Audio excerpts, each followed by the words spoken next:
like, share, and subscribe. Please be careful, be confident, don't get complacent.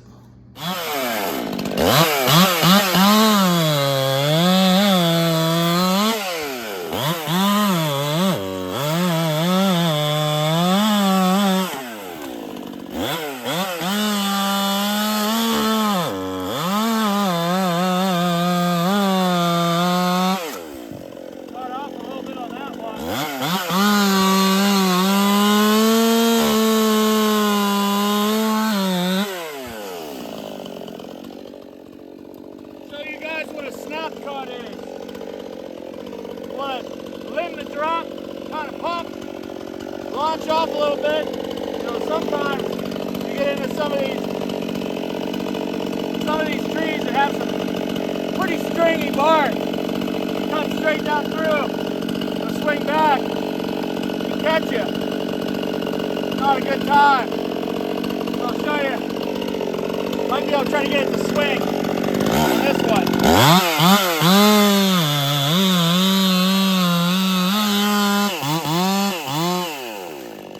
See how that swung like that? Obviously you want a sharp saw to rip right through. Now I'll show you a snap cut.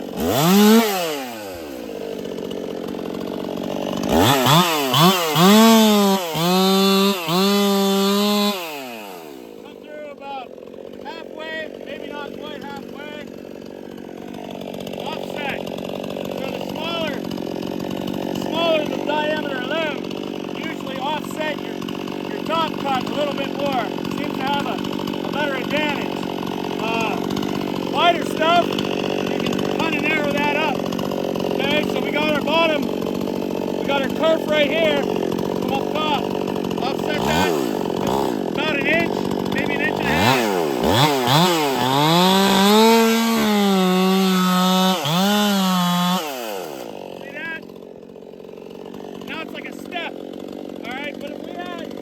Much more weight off of here, that would just pop off like that. Kind of like a step, like a stair.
Whew.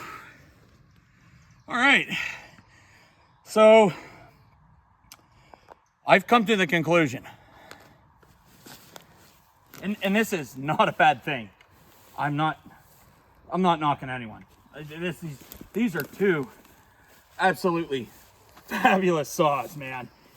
So the Moto Milk saw that was ported by Empire Workshop has just awesome torque and just the right amount of top end, in my opinion, and for like my cutting style. This is awesome.